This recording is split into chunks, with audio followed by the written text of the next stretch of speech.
Gylfi Magnússon, hagfræðingur hér hjá mig. Gylfi, ég ætla nú rétt að spyrja þig, ég ætla nú ekki að ætlast til þess að þú farir hér með stjórnmálaskýringar, en leið og Björgvin Sigurðsson segir af sér, þá í rauninni segir hann fjármálaeftirlitinu upp.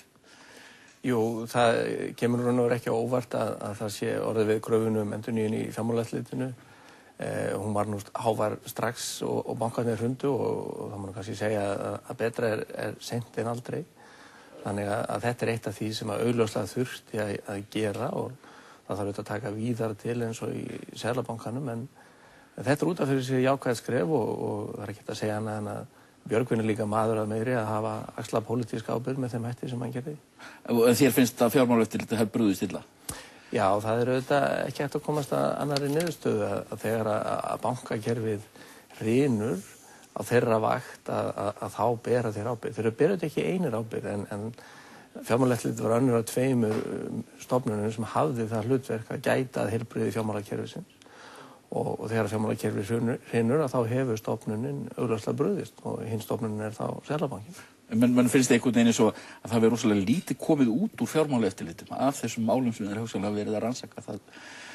Já, það er alveg rétt að ímyndin er þessi og þeir hafa legið undir ámæli fyrir ýmislegt. Ég veit svo sem ekki hvort að allar ásakanir eru réttar, það er eitthvað verið að gera sem að maður veit ekki af, en það breytir því ekki að hvað svo sem þau voru að gera, að þá hrundi bankakerfið á þeirra vakt og þá einfaldlega verða þeirra axla ábyrgð. Það er bara, þó ekki verið nema vegna þess að núna þurfa nýju bankarnir að fá heilbrigðisvottorð sem að eru tekin gild bæði hér innanlands og utanlands. Og það er ekki hægt að hafa sömu undirskriftir á þeim og voru á heilbrigðisvottorðunum yfir bönkunum sem hrundu í október. Já, og þau heilbrigðisvottorð voru nú gefin upp bara skömmu fyrir hrun bankana. Já, menn gáfu þau út nánast án fyrirvara, bæði Seðlabankinn og fjármálaeftirlitið alveg bara fram á síðustu stund. Já, það er annað sem ég ætlaði nú að ræða við þig, það eru þessi, sko, þú hélst ræðu á Austurvelli og mér finnst svolítið skemmtilega, ég efast þú hefði þjóðið nokkuð tímann dreymdu það þegar þú varst ungur maður að fara að halda ræðu á útifund á Austurvelli eða haldið að þú verðir í þeirri stöðu svona. Það er alveg rétt, ég á dauða mínum átti ég vonin ekki þessu, en þetta eru mjög óvinnilegir tímar og þá gera venjulegir menn óvinnilega hluti. Já, en eitt af því sem þú sagðir að það var að sú hugmyndafræði sem hefði komið okkur í þessu stöðu á Íslandi væri gjaldþrot. En nú að biðja þig að skýra þetta fyrir mér svolítið. Jú, það er auðvitað þannig að við vorum með viðskiptalíf sem að var helsjúkt og það var bara einfaldlega öll umgjörðin og hugsunin og það hvernig menn leyfðu viðskiptajöfrum og bankakerfinu nánast að leika sjálfvala og það var bara ákveðin hugmyndafræði á bak við það sem aðilar eins og viðskiptaráð beinlínis beittu sér fyrir að hið opinbera væri ekki að hefta bankakerfið og að menn mættu bara nánast gera hvað sem þeir vildu og það er ein skýringin á því að svo fór sem fór. Þannig að ég held að það sé alveg öruggt að við viljum ekki endurreisa það. Þannig að þegar við förum að byggja upp nýtt hagkerfi á rústum hins gamla að þá hljótum við að vera með nýjar leikreglur og reyndar líka nýja leikstjórnendur. En sko, þú hefur talað um eignarhaldsfélögin, þessi stóru eignarhaldsfélög hafi verið meinsemd í viðskiptalífinu. Já, það er alveg tvímælalaust rétt. Menn stunduðu það að vera með hlutafélög sem að eignuðust önnur hlutafélög sem eignuðu síðan kannski enn önnur hlutafélög og meira að minna allt saman á lánum. Þannig að menn byrjuðu kannski með eitt hlutafélag sem var með lítið eigið fé og það tók lán og keypti annar hlutafélag og þannig koll og kolli.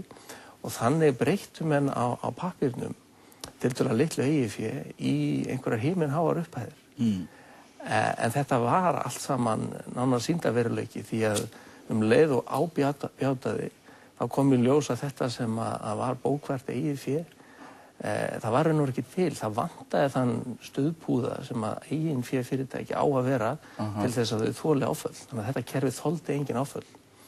Það má eiginlega segja að við höfum blásið upp blöðru og fyllt hana af einhverju eldsumu vetni kannski, svona svipað á Hindenburg á sínum tíma og það hlaut á endanum að enda í einhverju eldhafi eins og Hindenburg og það var það sem gerðist, menn vissi ekki nákvæmlega hvenær það myndi gerast en þetta hlaut á endanum að fara mjög illa og þegar að það er farið mjög illa þá auðvitað endurreisa menn ekki það með sama hættu áður, menn fara ekki að smíða Hindenburg 2. Nei, en sko nú eru kröfur frá þeim sem að eiga þessi eignarhaldsfélög það sem að heyra undir alls konar fyrirtæki, tryggingafélög og eitt og þetta að þeir eru náttúrulega í bönkunum og þeir vilja fá sína skuldir afskrifaðar eða vilja komast yfir sín fyrirtæki aftur. Já, það verður auðvitað að fara eftir reglum réttaríkisins með það hver á hvað en bankarnir eiga ekki að teygja sig neitt allavega ekki mjög langt til þess að endurreisa þessi eignarhaldsfélög. Aðalvandinn eða aðalverkefni eru auðvitað að halda hinum ýmsu rekstrarfélögum gangandi, þau sem eru raun og veru að gera eitthvað, framleiða vörur og veita þjónustu og bæði fyrir innanlandsmarkað útflutning, það verður að halda þeim gangandi. En eignarhaldsfélögin þjónuðu engum raunverulegum uppbyggilegum tilgangi.